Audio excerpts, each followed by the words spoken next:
नमस्कार दोस्तों, स्वागत है आप सभी का हमारे प्रोग्राम जिंदगी बने आसान में। दोस्तों, हमारी कमाल की सीरीज चल रही है डीलिंग विथ इमोशंस के ऊपर। हम जान रहे हैं कि हमारे जो इमोशंस है ये कितना इम्पोर्टेंट टूल है हमें खुश रहने के लिए, हमें एक खुश मिजाज ज़िंदगी जीने के लिए। आज हम जानेंगे कि किस तरह से हमारे इमोशंस का असर हमारे बॉडी के ऊपर पड़ता है, डिफरेंट पार्ट्स के ऊपर पड़ता है, और ताकि अवेयरनेस के थ्रू हम इमोशंस को अपनी ओर और भी ज़्यादा पॉजिटिवली यूज़ कर सकें।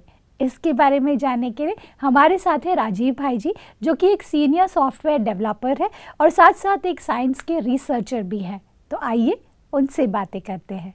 ओम Shanti brother, welcome to our show. Om Shanti brother, जब हम बात करते हैं इमोशंस की, जैसे आपने पिछले एपिसोड में कहा था कि साइंस जो है वो ओवरऑल ये नहीं बोल सकता कि ये स्पेसिफिक इतने ही इमोशंस है जो टाइप्स होते हैं। अब मैं जानना चाहती हूँ ब्रदर कि इमोशंस की जब हम बात करें तो इमोशंस का बेसिक फंक्शनिंग जो होता है उसके अंदर में सबसे इम्पॉर्टेंट पहलू जो जुड़ता है कि हमारी बॉडी पर उसका क्या असर पड़ता है, उसके बारे में आप अगर थोड़ी सी रोशनी डाल सके साइंटिफिकली। बिल्कुल। अगर हम इमोशन को समझना चाहें तो हमें समझना होगा कि इमोशन की शुरुआत कैसे होती है और उसका बॉडी पे क्या इम्पैक्ट होता है। Right. अगर इस चीज़ को हम समझ लेंगे लॉजिकली आज, तो हम अवेयर और सतर्क रहेंगे Right. कि इसके क्या परिणाम होते हैं। तो मैं एग्जाम्पल के तौर पे बताऊंगा जिसे बहुत ही कॉमन विज्ञान में माना जाता है, हो सकता है शायद हमने सुना भी हो, जिसे कहते हैं स्ट्रेस रिस्पॉन्स या फ्लाइट और फाइट रिस्पॉन्स कैसा बॉडी में काम करता है। Right. एग्जाम्पल के तौर पे मान लीजिए कि आप जंगल में जा रहे हैं और अचानक एक शेर आ गया या सांप आ गया, तो क्या होता है? फियर। और कितना टाइम लगता है? As in? अगर मान लीजिए कि वो सांप आया तो फियर आने में कितना टाइम लगता है? Not even a second. बिल्कुल सही कहा, एकदम ऑटोमेटिक मोड में होता है। Right. मतलब हम सोचते भी नहीं हैं, उसके पहले ये सिस्टम एक्टिवेट हो जाता है, जिसे कहते हैं स्ट्रेस रिस्पॉन्स Okay. सिस्टम, या कहते हैं स्ट्रेस जो होता है उसका रिस्पॉन्स बॉडी कैसे करता है। जी। तो बेसिकली ये पूरा इमोशनल प्रोसेस हो रहा है। इसकी शुरुआत होती है हाइपोथैलेमस से। Okay. और आध्यात्म में माना जाता है कि हाइपोथैलेमस वो जगह है जहाँ चेतना का निवास स्थान है, जी। कॉन्शियसनेस, आई एग्जिस्ट, ये फीलिंग कहीं ना कहीं हाइपोथैलेमस के आसपास होती है। Right. और हमारे बॉडी के सारे सेंसेशंस, नर्व की जो सारे सिग्नल्स आउटगोइंग और इनकमिंग कहीं ना कहीं यहीं पे कन्वर्ज होते हैं। Okay. इसलिए लोग कहते हैं कि चेतना का निवास स्थान कहाँ पर होना चाहिए? मस्तिष्क के बीच में। और तिलक भी हम वही लगाते हैं। बिल्कुल बिल्कुल, तिलक भी लोग लगाते हैं। तो कहाँ पे लगाते हैं? हमारी भारतीय संस्कृति में मान्यता है कि माताएं जो बिंदी है वो यहीं पे लगाती हैं और तिलक भी यहीं पे लगाया जाता है। जी। तो हाइपोथैलेमस हमारा जो है एक बहुत ही इंपॉर्टेंट केंद्र हो जाता है कि जब भी ऐसे कोई स्ट्रेसफुल सिचुएशन आती है तो उसे फाइट या तो फ्लाइट या तो फ्रीज, तीन ऑप्शन होते हैं प्राय। या तो उसे हम लड़ते हैं, या तो भाग जाते हैं, या तो फ्रीज कर लेते हैं। तो उसे करने के लिए बॉडी ऑटोमेटिकली कुछ सेकंड के अंदर अपना ये पूरी प्रोसेस दिखाती है। राइट।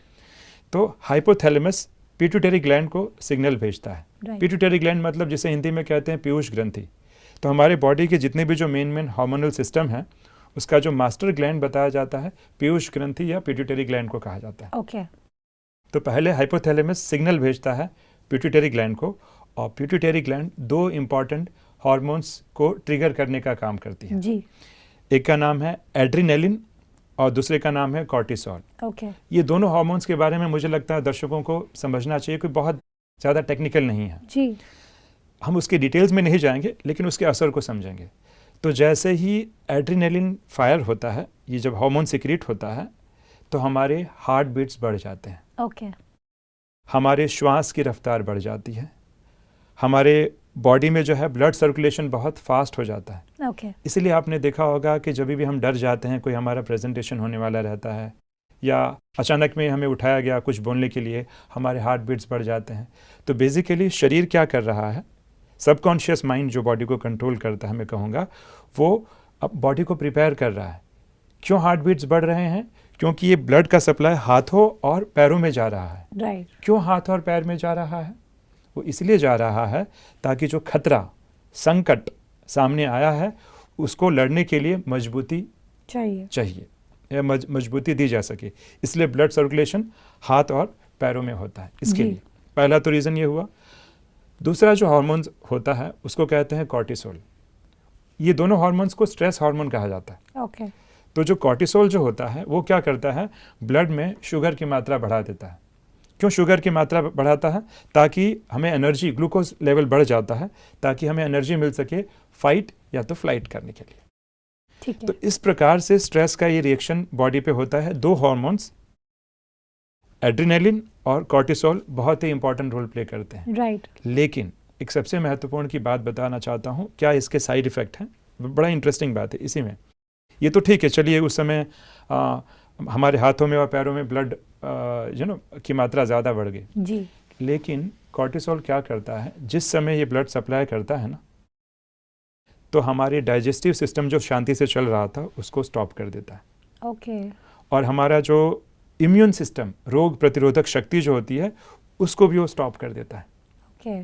क्यों? क्योंकि इस समय डाइजेशन इंपॉर्टेंट नहीं है, इस समय खतरे से लड़ना इंपॉर्टेंट है। राइट। बट चैलेंज ये होता है कि ये पूरा सिस्टम, ये तो चलिए खतरा आया, संकट आया तो ऑटोमेटिकली काम कर रहा है, पर जिस समय हम इमोशनल रहते हैं या बहुत लंबे टाइम तक स्ट्रेस में रहते हैं तो क्या होगा, ये सिस्टम एक्टिव रहेगा और आप पाएंगे कि डाइजेशन पे इम्पेक्ट हो रहा है। इसलिए आपने देखा होगा कि जब हम स्ट्रेस में होते हैं तो कहते हैं कि मेरा डाइजेशन बिगड़ गया है, पेट में गड़बड़ हो गई है, क्योंकि और ये इम्यून सिस्टम भी जवाब दे देता है और बहुत सारे ऑटो इम्यून डिजीज चालू हो जाते हैं।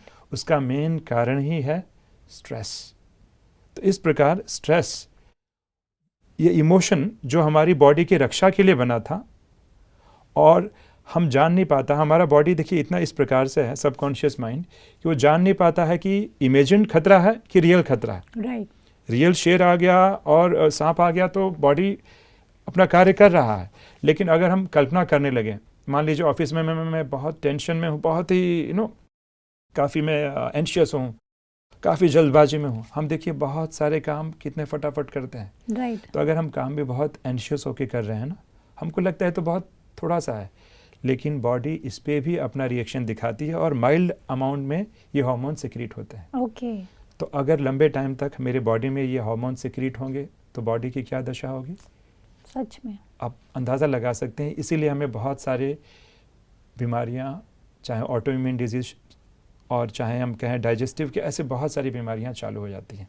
ये इसका दुष्परिणाम होता है इमोशन का, जो रक्षा के लिए था, लेकिन उस रक्षा प्रणाली को, उस स्ट्रेस रिस्पॉन्स या फ्लाइट और फाइट जो रिस्पॉन्स था, उसको आपने रक्षा के लिए ना यूज़ करके उस इमोशन को हमने प्रॉपरली किसी और तरीके से यूज़ किया, तो हमारा रक्षा कवच ही हमारे लिए भारी पड़ जाता है। So true brother. जब हम, बहुत इंटरेस्टिंग ये आपका कॉन्सेप्ट है जो मैं समझने की कोशिश कर रही हूँ, इसके अंदर में एक और पहलू जुड़ता है, वो है कि जब हम इमोशनल होते हैं कोई भी तरीके से, या तो मैं, आपने जैसे बोला एक अच्छे इमोशन बुरे इमोशन नहीं होते, लेकिन कुछ भी मैं एक्सपीरियंस कर रही हूँ इमोशन, तो उसका असर सीधे जाकर के मेरे एक्शंस पर पड़ता है कि जो भी मैं एक्शन ले रही हूँ सिचुएशन के हिसाब से। सपोज अभी अगर मैं लोकल ट्रेन्स की बात करूँ, लोकल ट्रेन में बहुत भीड़ है, ठीक है, और बहुत सारे लोग टंगे हुए जा रहे हैं, एकदम एंड तक लगे हुए, और मुझे पहुँचना है ऑफिस, और अगर मैंने नेक्स्ट ट्रेन का वेट किया तो शायद मैं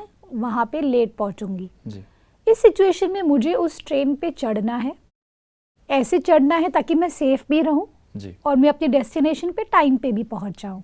अब इस सिचुएशन में there is lot of things happening together, emotions of fear, emotion of uncertainty, emotion of, I would say, stress, emotion of irritation, बहुत सारे इमोशंस एक साथ आ रहे हैं। बिल्कुल। और ऐसा ही हमेशा होता है, ऐसा नहीं होता कि एक ही इमोशन आप फील कर रहे हैं। इमोशन एक दूसरे से जुड़ करके एक साथ आते हैं, पूरी एक टीम बनाकर आते हैं। बिल्कुल। अब इस सिचुएशन में जब मैं उस ट्रेन में चढ़ूं तो प्रैक्टिकली मुझे क्या करना चाहिए ताकि मैं पीसफुली उधर पहुंच भी जाऊं डेस्टिनेशन पर, और मेरा स्टेट ऑफ माइंड स्टेबल रहे ताकि मैं पूरे दिन काम भी कर पाऊं। बिल्कुल, ये बहुत ही इंपॉर्टेंट आपने बात बताई। देखिए इमोशन जो हमने 6 इमोशन बताए थे वो काफ़ी प्राइमरी इमोशन होते हैं, लेकिन जो ट्रेन वाली सिचुएशन है इसमें एक इमोशन नहीं, मल्टीपल इमोशन काम कर रहे हैं। अब हमें डिसाइड करना है कि हम जो कार्य कर रहे हैं अपनी खुशी के लिए, खुशहाली के लिए कर रहे हैं, पर हम ये जो कार्य प्रॉपरली प्लान ना करने से जो जल्दबाजी कर रहे हैं उसका कॉस्ट कितना महंगा हो सकता है। राइट। मैं एग्जाम्पल के तौर पे मैं बताऊंगा आपको कि जैसे हमारी बात चल रही थी कि हमारा ये जो स्ट्रेस रिस्पॉन्स प्रक्रिया है तुरंत एक्टिवेट हो जाती है। राइट। जैसे आपने देखा होगा कि मैं ट्रेन के ही सिलसिले में मैं अभी आपको एग्जांपल दूंगा कि मान लीजिए कोई भीड़ या ऐसी कुछ चीज़ें आई और मेरा तुरंत स्ट्रेस वाला जो ये साइकिल है, स्ट्रेस रिस्पॉन्स वाला है, एक्टिवेट हो गया, तो हमको क्या लगता है इसके वजह से क्या हुआ, मेरी बॉडी में स्ट्रेस आया। हम दूसरों को अपने स्ट्रेस या इमोशन का जवाबदार मानते हैं। We are not taking our emotional responsibility. तो चाहे ट्रेन हो चाहे भीड़ भाड़ हो, इमोशन ट्रेन के कारण नहीं, क्योंकि हमको लगता है कि ट्रेन और मेरी इस लाइफ उसके कारण हुआ है, क्योंकि बॉडी पे एक्सपीरियंस भी हो रहा है, फील भी हो रहा है। True. और बॉडी पे फीलिंग किसने किया, ये स्ट्रेस रिस्पॉन्स साइकिल ने ट्रिगर कर दिया। तो हमको लगता है बस ये भीड़ के कारण ही मेरी लाइफ बहुत है और पूरा हम उसको ब्लेम करते हैं। बट हमने देखा है कि सिचुएशन मेरे इमोशन का कारण नहीं होती है, लेकिन उस सिचुएशन के प्रति मैंने मन में क्या भाव बिठा के रखा है वो मेरे इमोशन का कारण होता है। ओके। कभी भी ये बहुत ही बड़ा मंत्र है, मैं दर्शकों को भी बताना चाहूँगा, या कई बार मैंने कहा भी है कि सिचुएशन, परिस्थिति मेरी मनोस्थिति का कारण नहीं है, लेकिन उस परिस्थिति के प्रति मैंने क्या भाव रखे हैं, क्या मेरी बिलीव्स हैं जी, वो मेरे इमोशन का कारण है। पहला तो ये। तो मैं दर्शकों को ये कहूँगा कि ऐसी सिचुएशन में पहली बात एक हम आदत से डाल लें, कोई भी एक्टिविटी करनी है स्लोली करनी है और वर्तमान में रहकर करना है। ओके। चाहे मैं ब्रश कर रहा हूँ, आपने देखा होगा कि जब हम ब्रश करते हैं तो क्या करते हैं, जैसे ही ब्रश लेते हैं प्लानिंग चालू हो जाती है। We are not in the present moment. Right. या तो भूत में या तो वर्तमान में रहते ही नहीं, भूत में या तो भविष्य में, वर्तमान में रहते ही नहीं। राइट। तो ये हमको लग रहा है कि मैंने क्या किया, जल्दी जल्दी में ट्रेन पकड़ लिया, उससे क्या फ़र्क पड़ा, मुझे फ़र्क नहीं पड़ा, लेकिन फ़र्क पड़ा। कहीं ना कहीं इंटरनल हार्मोन सिक्रीट हुए हैं, तो उसका मुझे कॉस्ट पे करना पड़ सकता है। तो अपनी प्लानिंग ऐसी करें कि जब भी ट्रेन पकड़ना है तो एक बफर रखें। राइट। उस बफर में क्या होगा, हम शांति से उस पलों को एंजॉय भी करेंगे। और जीवन केवल संघर्षों का नाम नहीं है। अगर हम संघर्ष में रहेंगे तो उस वर्तमान के पल को भी कैसे एंजॉय कर सकते हैं। राइट। और फिर भी खुदा ना खास्ता ऐसी सिचुएशन आ गई, क्योंकि देखिए हम भी बॉम्बे में रहते हैं। राइट। कई बार हमें लोकल ट्रेन्स का यूज़ करना पड़ता है। राइट। क्योंकि ट्रैफिक बहुत ज़्यादा रहती है। राइट। पर अगर मान लीजिए कुछ ऊपर नीचे हो भी गया, तो मैंने कहा कि हमारे बिलीफ के ऊपर डिपेंड करता है। राइट। तो हम जज ना करें।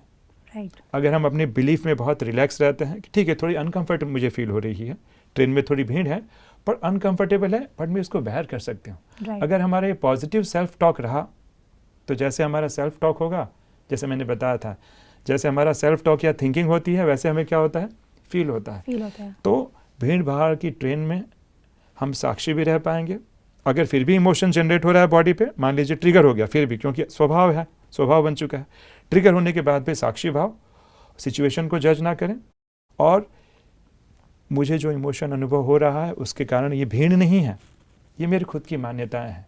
तो खुद पे फोकस रहेंगे ना अनायिका, तो वो इमोशन इतने हमारे पर हावी नहीं होते हैं और हम इससे बच सकते हैं। और एक और बहुत ही इंपॉर्टेंट सीक्रेट मैं शेयर करना चाहूँगा अपने जो दर्शक हैं, कि मालूम है अनायिका, ये जो इमोशन होते हैं ना, इसका जो उद्गम स्रोत है या सोर्स है, क्या होता है, इसका उद्गम सोर्स होता है हमारी नीड या आवश्यकताएं।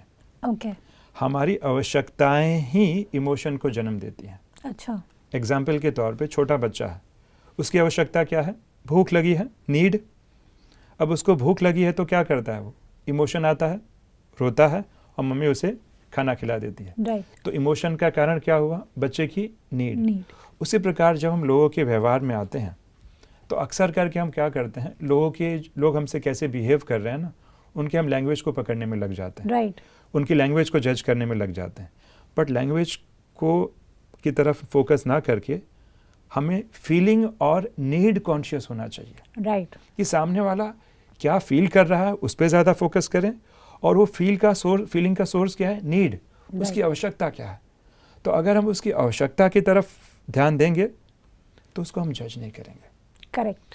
और कभी भी हमारे साथ तो कैसा भी बिहेव कर रहा है, कई बार जैसे एग्जाम्पल के तौर पे हमारे पेरेंट्स होते हैं, बचपन में आपने देखा होगा, तो उनके साथ हो सकता है प्रेजेंट करने का तरीका या उनका हमसे डील करने का तरीका इतना अच्छा ना हो, स्ट्रेट फॉरवर्ड बोल रहे हो, पर उनके इंटेंशन सही होते हैं। सही बात है। उनकी नीड सही होती है। भले उनको कम्युनिकेशन स्किल वो नहीं मिला है, मे बी उनकी पेरेंटिंग ऐसी हुई हो, राइट एग्जाम्पल के तौर पर। राइट तो जब भी हम नीड कॉन्शियस रहेंगे, जो इमोशन का सोर्स है, तो सामने वाले पे हम रिएक्ट नहीं करेंगे, ट्रू उसके शब्दों को हम माइंड नहीं करेंगे, ट्रू उसके बिहेवियर को भी हम इतना माइंड नहीं करेंगे, क्योंकि मालूम है कि उसको क्या चाहिए। राइट तो इस प्रकार नीड पे फोकस होने से भी, नीड कॉन्शियस, में एक नया शब्द दे रहा हूँ कि नीड और फीलिंग कॉन्शियस बने। अगर ये बनते हैं तो हम कभी भी रिएक्ट नहीं करेंगे, रिस्पॉन्ड करेंगे इमोशन के प्रति। बिल्कुल।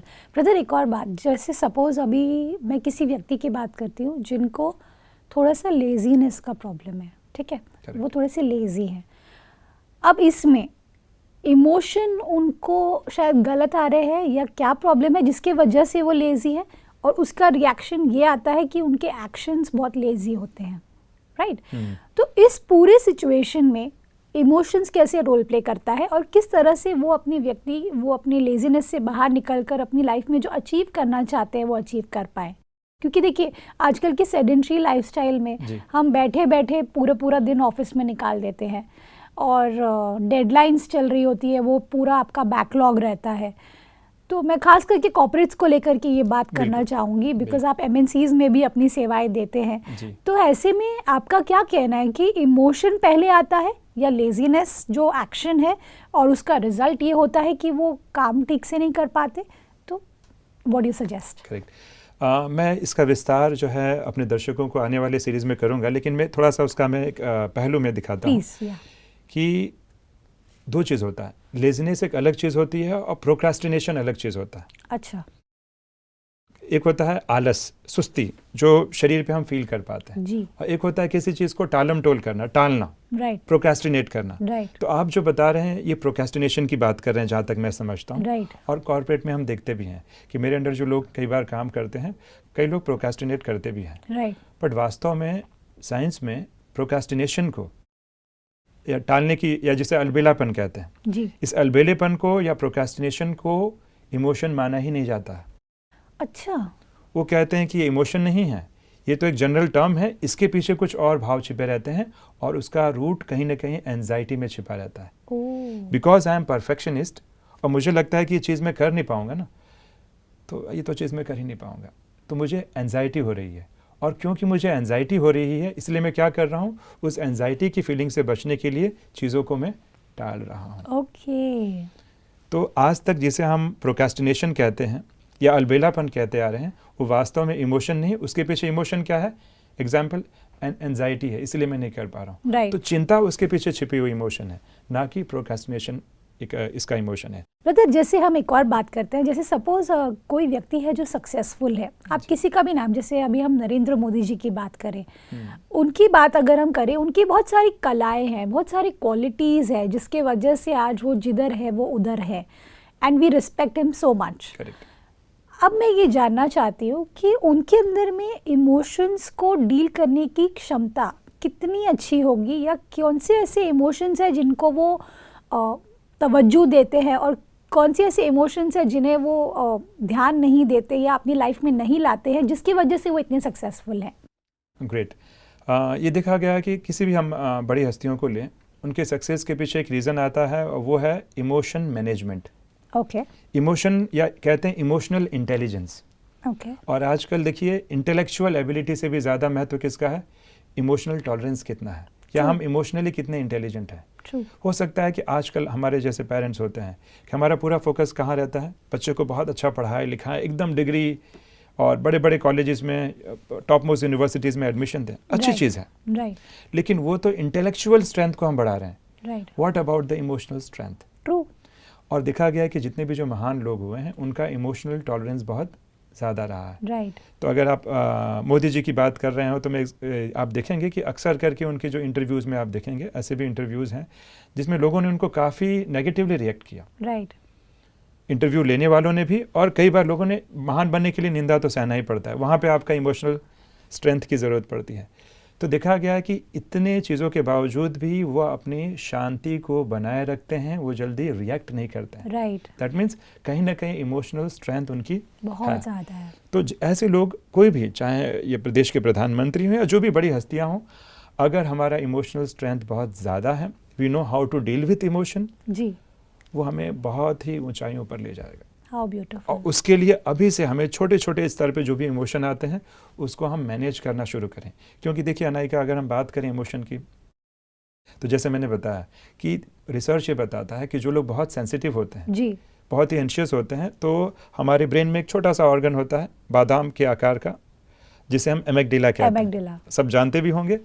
तो जो लोग ज़्यादा सेंसिटिव रहते हैं तो उनका एमिगडाला बड़ा होता है, और ये एमिगडाला क्या करता है ना, तुरंत हाइपोथैलेमस को मैसेज भेज देता है, ओके। और हाइपोथैलेमस स्ट्रेस हार्मोन्स को रिलीज कर देता है।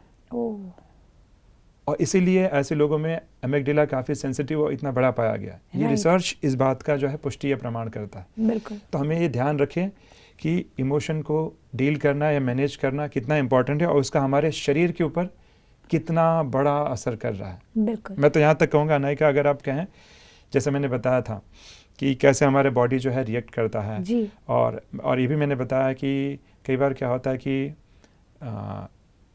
जब कोई भी हमारे सामने अच्छे से बिहेव नहीं करता है ना, तो हमारा जो प्री फ्रंटल कॉर्टेक्स, ये वाला जी। हिस्सा, ब्रेन का हिस्सा जो थिंकिंग और लॉजिकल वाला काम करता है, वह ब्लड फ्लो वहाँ से हटकर कहाँ चला जाता है, एमिगडाला की तरफ, ओह, और इसीलिए हमारी थिंकिंग एकदम ब्लॉक हो जाती है। राइट। तो जैसे मैंने बताया कि कभी भी कोई व्यक्ति रिएक्ट कर रहा हो, या भावना में, कहते हैं कि भावना में बिल्कुल अंधा हो चुका है, लोग ऐसे जी, भी कहते हैं, जी, तो सच में वो उसका एमिगडाला ही काम कर रहा है, उसका जो होश वाली अवस्था है वो तो काम कर ही नहीं कर रही। ही नहीं रही है। तो ऐसे व्यक्ति तो रहम का पात्र है, बिल्कुल।